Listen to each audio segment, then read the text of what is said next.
ارشاد فرماتا ہے قل لا اسألکم علیہ اجرا الا المودۃ فی القربى، اپنے محبوب سے کہہ رہا ہے کہ محبوب تم فرما دو کہ میں نے جو تمہاری دین کی باتیں تم تک پہنچائی، جو بھی دین کی خدمت کی، تمہیں گلی گلی جا کے دین کی باتیں سنائیں، تم سننا نہیں چاہتے تھے پھر بھی تمہیں سنائیں، تمہارے دروازے پہ کھڑا رہا، اور نہ جانے کتنی تکلیفیں جو ہے وہ راہ خدا میں، حضور خود ارشاد فرماتے ہیں جتنی تکلیفیں راہ خدا میں مجھے دی گئی کسی نبی کو نہیں دی گئی۔ کبھی جو ہے طائف کے میدان میں، طائف کے بازار میں پتھر بھی کھائے، کبھی کھندق بھی کھودی، کبھی جو ہے وہ اجریاں بھی پھینکی گئی، راستے میں گڈھے بھی کھودے گئے، لیکن تبلیغ کا تسلسل نہیں ٹوٹا۔ گھر میں فاقے رہتے تھے، کئی دن ایسے رہتے تھے جب گھر میں چولہے میں آگ بھی نہیں جلتی تھی، لیکن پھر بھی تبلیغ کا تسلسل نہیں ٹوٹا۔ کہا تمہارے دروازے پہ دین کی باتیں پہنچانے کے لیے آیا، تم سننا نہیں چاہتے تھے، دروازے بند کر لیتے تھے، پھر بھی تمہارے دروازے پہ کھڑا رہا اور حق کی بات بتاتا رہا۔ اتنی جو کچھ بھی تمہاری دین کی خدمت کی، بلکہ سیدنا ابو ایوب انصاری رضی اللہ تعالیٰ عنہ خود فرماتے ہیں کہ ایک دن میں نے دیکھا کہ حضور جو ہے میرے گھر کے قریب سے گزر رہے تھے تو میں خوشبو پا کے باہر آ گیا۔ جب میں نے دیکھا حضور کے چہرے کی طرف جب نظر پڑی تو میں جو ہے گھبرا گیا۔ بھوک کے آثار حضور کے چہرے سے صاف نظر آ رہے تھے، ایسا لگ رہا تھا کتنے دنوں سے میرے حضور نے کچھ نہیں کھایا ہے۔ تو میں جو ہے کہا بندہ نواز آج میرے مہمان نہیں بنتے، حضور کو جو ہاتھ پکڑ کے اپنے گھر پہ لے آیا، دسترخوان پہ بٹھایا، کھجور کا ایک خوشہ توڑ کے حضور کے سامنے رکھا، کہا حضور آپ اس کو تناول فرمائیں جب تک کھانا نہیں بن جاتا۔ میں نے ایک بکری کا بچہ ذبح کیا، بکری کا بچہ ذبح کرنے کے بعد گوشت جب اس کا بننے لگا اور کھانا بن کے جب دسترخوان پہ تیار ہوا اور جب دسترخوان پہ لگ گیا، میرے حضور نے جب کپڑا اٹھا کے دیکھا تو جو ہے اس کے اندر بھنا ہوا گوشت تھا، تو ایک روٹی لی، اس کے اوپر چند بوٹیاں رکھی اور رکھنے کے بعد ایک خادم کو آواز دے کے کہنے لگے جاؤ میرے گھر دے آؤ، میری بیٹی فاطمہ نے اتنے دن سے کچھ نہیں کھایا ہے۔ مائی جو ہے مالک کونین ہیں وہ پاس کچھ رکھتے نہیں، دو جہاں کی نعمتیں ہیں ان کے خالی ہاتھ میں۔ کہا کتنے دن سے میری بیٹی فاطمہ گھر میں بھوکی بیٹھی ہے، کہا میرے گھروں میں فاقے پہ فاقے رہے، چولہوں میں آگ تک نہیں جلی، تمہیں دین کی باتیں پھر بھی مسلسل جو ہے وہ پہنچتی رہی۔ آج ایک وقت کا کھانا نہیں ملے تو واویلا مچا دیتے ہیں۔ اتنا سارا کچھ جو ہے وہ تسلسل کبھی تبلیغ کا نہیں ٹوٹ پایا، لیکن اتنے کچھ معاملات ہونے کے باوجود بھی کبھی بھی جو ہے میں نے تم سے اس تبلیغ کا صلہ نہیں مانگا، کوئی اس کی اجرت نہیں مانگی، کوئی بدلہ نہیں مانگا، لیکن جب اپنی آل کی باری آئی، جب اپنی جو ہے وہ عطرت کی باری آئی، رب نے خود محبوب کی زبان سے جو ہے وہ کہلوایا، کہا محبوب تم ارشاد فرما دو قل لا اسألکم علیہ اجرا الا المودۃ فی القربى، کہا جو دین کی خدمتیں میں نے تمہاری کی، دین کی باتیں پہنچائیں، اس کے بدلے میں تم سے کچھ نہیں مانگتا، صرف ایک چیز مانگتا ہوں، میری آل سے محبت کرنا، میری عطرت سے محبت کرنا۔ یہ پیغام جو ہے اللہ تبارک و تعالیٰ اپنے حبیب کے ذریعے جو ہے وہ دلوا رہا ہے۔ اور پھر میرے ایک حضور کی حدیث بھی ہے، جب جو ہے وہ آخری وقت میں جب حضور نے صحابہ کو ارشاد فرمایا تھا صحابہ انا تارک فیکم مستقلین، میں تمہارے درمیان دو بھاری بھرکم چیزیں چھوڑ کے جا رہا ہوں، اولہما کتاب اللہ فیہ الہدی والنور، کہا ایک تو تمہارے درمیان قرآن چھوڑ کے جا رہا ہوں جس کے اندر ہدایت ہے، جس کے اندر نور ہے، دوسرا ارشاد فرمایا وَأَهْلُ بَيْتِي، اور دوسرا میرے گھر والے چھوڑ کے جا رہا ہوں، اگر ان کا دامن تم مضبوطی سے تھام لوگے لن تضلوا بعدی، میرے بعد کبھی گمراہ نہیں ہو سکتے۔ آج ہم نے قرآن کو بھی چھوڑ دیا، اہل بیت کے نبوت کے دامن کو بھی ہم نے چھوڑ دیا، قرآن کو بھی صرف ہم نے رکھا تو تاک کے اندر وہ جو ہے سجا کے رکھا، کبھی اس کی گرد بھی جو ہے وہ دور نہیں کی، یہ ہماری حالت رہی۔ ہاں اتنا ہم نے قرآن سے سیکھا کہ جب ہمارے کسی بوڑھے کی روح اٹک گئی تو ہم سورہ یاسین لے کے بیٹھ گئے اور یہ پڑھنے لگ گئے کہ سورہ یاسین پڑھے تو اس بوڑھے کی روح جلدی نکل جائے گی۔ علامہ ڈاکٹر اقبال نے کہا انسان تجھ پہ افسوس ہوتا ہے، تو کاہل ملوں اور جو ہے جھوٹے صوفیوں کے پھندے میں ایسا پھنسا کہ تو نے قرآن سے بھی سیکھا تو صرف مرنا ہی سیکھا۔ اس میں کوئی شک نہیں ہے کہ جب تیرے کسی بوڑھے کی روح اٹک گئی اور تو سورہ یاسین لے کے بیٹھ گیا تو اس میں کوئی شک نہیں ہے کہ اس کی روح جلدی نہیں نکل جائے گی، وہ سورہ یاسین پڑھنے کی وجہ سے نکل جائے گی، لیکن تیری قسمت پہ افسوس ہوتا ہے کہ تو نے قرآن سے بھی سیکھا تو صرف مرنا ہی سیکھا۔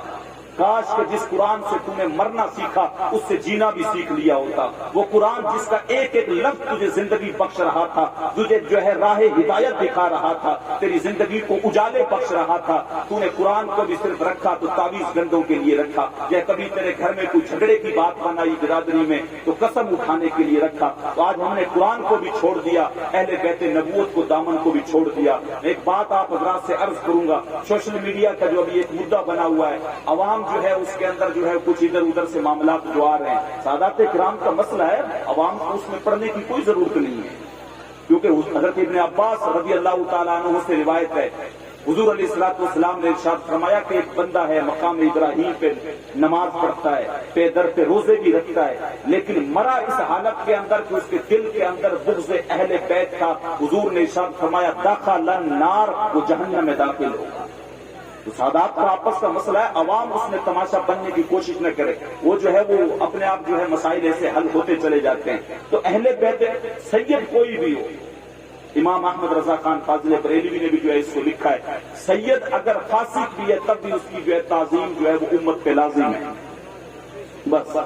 میرے حضور نے ارشاد فرما دیا تمہارے درمیان دو بھاری برکت چیزیں چھوڑ کے جا رہا ہوں, تو بالکل بھی جو ہے ایسے مسائل میں نہ پڑے, قرآن کی طرف مضبوطی کے ساتھ ہیں. باتیں بہت ساری ہیں کرنے کے لیے, لیکن مفتی صاحب قبلہ تشریف لا چکے ہیں. بس حضور علیہ الصلوۃ والسلام کے نسبت سے یہ مجلس ہے, تو ایک بات آپ حضرات کے سامنے رکھ کے اپنی گفتگو کو ختم کر دوں گا. امام زرقانی نے حضور علیہ الصلوۃ والسلام کے حسن کے تعلق سے ایک بڑا خوبصورت جو ہے وہ واقعہ جو ہے انہوں نے نقل کیا ہے کہ حضور علیہ الصلوۃ والسلام جب مدنی زندگی میں آپ جب تشریف فرما تھے, ایک دن صبح فجر کی نماز پڑھنے کے بعد باہر ٹہلنے کے لیے تشریف لے گئے. جب باہر گئے تو دیکھا کہ ایک قافلہ رکا ہوا ہے جس کے اونٹ وہاں پہ چل رہے تھے. اونٹ جب چل رہے تھے تو ان اونٹوں میں سے ایک اونٹ, لال رنگ کا اونٹ میرے حضور کو پسند آ گیا. جب میرے حضور کو اونٹ پسند آ گیا, حضور نے قافلے والوں سے پوچھا کہ تم نے یہ اونٹ بیچنا ہے, یہ مجھے پسند آ گیا. اب انہوں نے بیچنا تھا یا نہیں بیچنا تھا, لیکن جب میرے حضور نے پوچھا تو انہوں نے کہا ہاں بیچنا ہے. وہ کسی پنجابی کے شاعر نے کہا تھا, میں دل بیچاں میں جگر بیچاں جے سونا محمد آ جاوے, میں دل بیچاں میں جگر بیچاں جے سونا محمد آ جاوے, نہیں میں اپنا سارا گھر بیچاں جے پیارا محمد آ جاوے. انہوں نے بیچنا تھا یا نہیں بیچنا تھا, لیکن جب میرے حضور نے پوچھا تو کہا ہاں بیچنا ہے.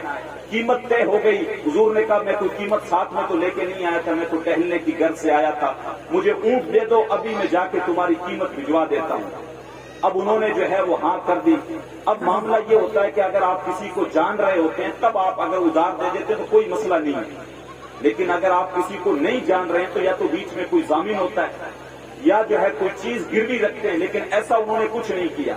امام زرقانی لکھتے ہیں حضور نے جب اونٹ کی جو ہے وہ ہار پکڑی اور آگے آگے چل رہے تھے تو وہ لوگ حضور کی چال کو تکتے رہ گئے, اور جب حضور آنکھوں سے اوجھل ہو گئے تو پھر جو ہے سینے پہ ہاتھ رکھ کے کھڑے ہو گئے, اور جب سکتے سے باہر آئے تو ایک دوسرے کو کہنے لگے یار ہم لوگ بڑے عجیب ہیں. ایک اجنبی شخص آیا اور آ کے ہم سے اونٹ لے گیا, ہم نے کسی نے اس کا پتہ بھی نہیں پوچھا, اس کا نام بھی نہیں پوچھا, اور بیچ میں کوئی ضامن بھی نہیں رکھا. جب ایک سے پوچھا تم کس خیال میں کھوئے ہوئے تھے, تم نے کیوں نہیں جو ہے وہ نام ہی پوچھ لیا ہوتا ان کا, اور جو ہے تم نے کیوں نہیں پوچھا. تو پہلے والا کہنے لگا یار میں تمہیں کیا بتاؤں, جب وہ بات کرتا تھا تو منہ سے پھول جھڑتے تھے, میں اسی منظر کو دیکھتے رہ گیا. دوسرے والے سے پوچھا تم کہاں کھو گئے تھے, تم نے کیوں نہیں پوچھا. وہ کہنے لگا میں کیا بتاؤں, جب وہ بات کرتے ہوئے بیچ بیچ میں مسکراتا تھا تو اس کے چہرے سے ایسی شعائیں نکلتی تھی, سامنے والے پہاڑ پہ عکس پڑتا تھا, میں اس منظر کو دیکھتے رہ گیا. جب تیسرے والے سے پوچھا چلو یہ دو تو اس میں مشغول رہے, تم کس چیز میں مشغول تھے, تم نے بھی جو ہے کچھ پوچھ لیا ہوتا, ایڈریس پوچھ لیا ہوتا, نام پوچھ لیا ہوتا. وہ کہنے لگا میں تمہیں کیا بتاؤں یار, اس کی آنکھیں اتنی خوبصورت تھی, میں تو اس کی آنکھیں دیکھتا رہ گیا. اعظم چشتی نے کہا کیا خوب سجن دیاں اکھیاں نے, جی میں بھر کے سرائیاں رکھیاں نے, اجے تو میرا یار نہیں ڈٹھا جنوں ویکھ کے چن شرماوے, ادھی راتی دن چڑھ جاوے جے او رخ تو نقاب اٹھاوے, جے او نکلے سیر کرن نوں اتے دھرتی لکھ لکھ جاوے, جے او رکھے ہاتھ کھلاں وچ ہاتھ کھلاں تو ود جاوے, نین نشیلے مست رسیلے وچ سونا کجل سہاوے, اکھ اگڑے تے انج پیا جاپے جویں میں خانہ کھل جاوے, جو کھولے پیچ زلف دے اتے رائی راہ بھول جاوے بجلی ڈردی لشک نہ مارے متا بے ادبی ہو جاوے علم خدا نے اینا دتا عقلاں وچ نہ آوے عقل خدا نے اینی دتی علماں وچ نہ آوے کی اعجاز نظر وچ اودی یاروں جو آوے بک جاوے خلق اودے نے مو لئی دنیا کوئی ورلائی جان بچاوے توبہ توبہ حسن سجن دا چال نہ چلی جاوے آزم ایڈا سونا مائی سانو کدرے نظر نہ آوے وہ کہنے لگا میں تمہیں کیا بتاؤں اس کی آنکھیں اتنی خوبصورت تھی میں تو آنکھوں میں کھویا رہا جب اس نے کہا نا کوئی کہا کہ میں جو ہے وہ بات جب کر رہے تھے تو پھول جھڑتے تھے کسی نے کہا سامنے والے پہاڑ پہ عکس پڑ رہا تھا تیسرے والے نے کہا آنکھیں اتنی خوبصورت تھی میں تو آنکھیں ہی دیکھتا رہ گیا جب یہ بات کہی تو چوتھے والا بندہ کہنے لگا تم لوگ بڑے عجیب ہو اس کے حسن میں کھوئے رہے اور وہ اپنے حسن کا جھانسا دے کے تم سے اپنا قیمتی اونٹ ہتھیا کے لے گیا اس نے یہ کہا نا ہتھیار کے لے گیا تو امام زرقانی لکھتے ابھی تک خیمے کے اندر بیٹھ کے قبیلے کے سردار کی بیوی جو ان کی باتیں سن رہی تھی اس نے جو ہے وہ خیمے کا پردہ سرکایا اور پردہ سرکا کے کہنے لگی انا ضامنۃ بثمن جملکم میں اس کی جو ہے وہ اونٹ کے جو لے کے گیا اس کی قیمت کی ضمانت دیتی ہوں خبردار جو اگر کسی نے کہا کہ وہ اونٹ ہتھیا کے لے گیا سارے اس کی طرف مخاطب ہوئے کہ کہنے لگے اچھا تو اس کو جانتی ہے کہ واللہ جانتی میں بھی نہیں ہوں واللہ جانتی میں بھی نہیں ہوں کہ جب جانتی نہیں ہے تو پھر جو ہے ضمانت کیسے لے رہی ہے کہ جب تم لوگ باتیں کر رہے تھے پردے کی اوٹ سے میں نے اس کا چہرہ دیکھا تھا خدا کی قسم جس کا چہرہ اتنا خوبصورت ہو وہ کبھی جھوٹ بول ہی نہیں سکتا وہ کبھی جھوٹ بول ہی نہیں سکتا ہے بلکہ بدو کا واقعہ ہے حضور علیہ الصلوۃ والسلام کو مکی زندگی میں مل گیا اور جب حضور سے پوچھا آپ کا نام کیا ہے تو حضور نے جب اپنا نام بتایا محمد ابن عبداللہ صلی اللہ علیہ وسلم جب حضور نے اپنا نام بتایا حضور کا چہرہ دیکھا تو دیکھ کے کہنے لگا ابو جہل ابو لہب آپ کے تعلق سے جو باتیں کرتے ہیں خدا کی قسم اتنا خوبصورت چہرہ میں گواہی دے کے کہتا ہوں جس کا چہرہ اتنا خوبصورت ہو وہ کبھی جھوٹ بول ہی نہیں سکتا ہے تو وہ عورت بھی کہنے لگی کہ جس کا چہرہ اتنا خوبصورت ہو وہ کبھی جھوٹ بول ہی نہیں سکتا ہے اتنے میں امام زرقانی لکھتے ہیں تھوڑی دیر گزری صحابہ کھجوروں کا ٹوکرا بھر کے آ گئے اور جب کھجوروں کا ٹوکرا بھر کے لے آئے اور لا کے ان کے سامنے کہا یہ حضور نے تمہاری مہمان نوازی کے لیے بھیجی اور یہ تمہاری قیمت پکڑو اپنے اونٹ کی قیمت جو ہے وہ پوری کر لو وہ کہنے لگے قیمت ہم نے بعد میں وصول کرنی ہے ہم تو خود بک چکے ہیں ہم تو خود بک چکے ہیں پہلے بتاؤ صحیح وہ سونا رہتا کہاں ہے تیریاں تک کے عداوا میں مرید ہو گیا جس نے بھی دیکھا میرے حضور کو وہ دیکھتا ہی رہ گیا جس نے 1400 سال پہلے دیکھا انہوں نے کہا کل قمری لیلۃ البدر لم ارا قبلہ ولا بعدہ مثلہ اور جس نے 1400 سال کے فاصلے سے دیکھا پیر مہر علی شاہ نے دیکھا تو کہا مکھ چند بدر شاہ چانی ہے متھے چمک دی لاٹ نورانی ہے کالی زلف تے اکھ مستانی مخمور اکھی ہیں مد بھریاں زیادہ جو ہے وہ لمبی چوڑی گفتگو تو نہیں ہو پائے گی امام زرقانی نے بس اخیر میں لکھا کہ سارے پوچھنے لگے ہم نے قیمت بعد میں وصول کرنی ہے پہلے بتاؤ وہ سونا رہتا کہاں ہے یہ سارا کا سارا قافلہ اٹھا اور اٹھ کے حضور کے ہاتھ پہ کلمہ پڑھ کے اسلام میں داخل ہو تیریاں تک کے عداواں میں مرید ہو گیا اس چھوٹی سی گفتگو سے میسج یہ دینا چاہتا ہوں حضور سے محبت کریں حضور کی آل سے محبت کریں حضور کی خود کی حدیث سے فرمایا اللہ سے محبت کرو اس لیے کہ وہ تمہیں نعمتیں دیتا ہے اور مجھ سے محبت کرو اس لیے کہ میں تمہارے رب کا بھی محبوب ہوں اپنا معیار زمانے سے جدا رکھتے ہیں ہم تو محبوب بھی محبوب خدا رکھتے ہیں تیسری چیز جو ہے حضور نے ارشاد فرمائی میرے اہل بیت سے میری وجہ سے محبت کرو سید کسی بھی علاقے کا ہو کسی بھی قبیلے کا ہو اگر سید جو ہے وہ عقیدہ ہے مرتد نہیں ہوا ہے تب تک امت پہ اس کی تعظیم کرنا لازم ہے یہ نہیں ہے بھائی یہ یہاں کے قریب کے ہیں تو عزت نہیں ہے باہر کے ہیں تو زیادہ ہے یہ کوئی مسئلہ نہیں ہے سید کہیں کا بھی ہو کسی بھی علاقے کا ہو اگر سید ہے تو اس کی جو ہے وہ عزت کرنا ان سے محبت کرنا میرے حضور نے خود جو ہے اس چیز کا درس کیا ہے حالات بڑے نازک ہیں بڑے پرخطر معاملات ہیں بس اپنے عقائد کی ہم لوگ حفاظت کریں عقائد کا خاص طور سے سے دھیان رکھیں. اس کے لیے لازمی ہے کہ حضور کی محبت اعلیٰ درجے کی اپنے اندر رکھیں, ادب رکھیں حضور کا, حضور کی محبت رکھیں. علامہ ڈاکٹر اقبال کی روح سے فیض لے کے اگر میں آپ کو بتاؤں, آپ پوچھیں حضرت ہمیں یہ بتا دیں, شورٹ 2 لفظوں میں بتا دیں ایمان کس کو کہتے ہیں, تو میں علامہ ڈاکٹر اقبال کی روح سے فیض لے کے آپ کو بتاؤں گا. انہوں نے بتایا ایمان اس چیز کا نام ہے جو ادب مصطفیٰ سے شروع ہوتی ہے, محبت مصطفیٰ پہ ختم ہو جاتا ہے. بس ایمان اس چیز کا نام ہے. حضور کا ادب کریں, حضور سے محبت کریں, حضور کی آل کا ادب کریں, حضور کی آل سے محبت کریں. دل میں ہیں درد و غم کے فسانے بھرے ہوئے, پرسوں سناتا اگر کوئی درد آشنا ملتا, زمانہ سن رہا تھا بڑے شوق سے, ہم ہی سو گئے داستاں کہتے کہتے. جی چاندہ ہے اس رات نو محشر دی فجر تک روک لواں, جے وصلے میرا سہنے نو حشر تک روک لواں. نہ نظر کرم دی جھات مکے, نہ یہ بات مکے, نہ یہ رات مکے, مگر دل کے ارمان نہ پورے ہوئے تھے ابھی. یہ غضب ہو گیا کہ سحر ہو گئی, ان کی زلفیں جدھر بھی بکھرتی گئی, گیت گاتی ہوئی شب ادھر ہو گئی. ان کی آنکھوں میں ایسا نشہ تھا فراز,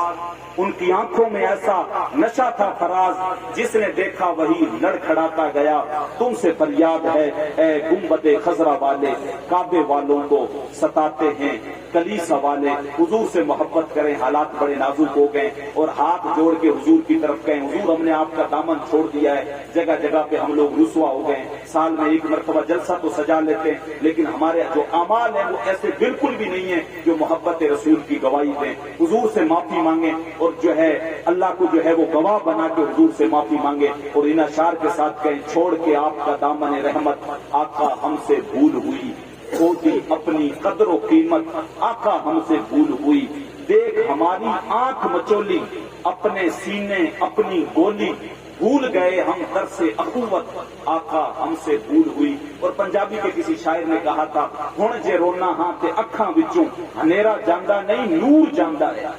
میں بدبخت ہوا جیدا سایہ بھی میرے تو دور جاندا ہے. میں پاپی مجرم میں میلا اکھرو, حضور معافی حضور معافی. آج عید میلاد النبی کا جلسہ ہے, حضور سے معافی مانگے تبھی امت کے حالات سدھر سکتے ہیں. کہ حضور ہم نے بڑی غلطیاں کر لی, بڑی گستاخیاں کر لی, بڑی بے ادبیاں کر لی, جو ہے حضور آپ ہمیں معاف کر دیں. حضور معافی حضور معافی. حضور تساں جنہ کماں چ مینوں صدقیا, جی میں او کر گیا ہاں گناہاں دے دل دل دے اندر گلمی چیکر اتر گیا ہاں. تہاڈے حکماں نوں چھڈ کے آقا میں جیندہ کتنے ہاں مر گیا. حضور کے حکموں کو چھوڑ کے امت جی نہیں رہی ہے, امت آج مر چکی ہے. حضور کی طرف واپس آئیں, حضور کی سنتوں کی طرف آئیں, حضور کی محبتوں کی طرف آئیں, نمازوں کی طرف آئیں, اچھے کاموں کی طرف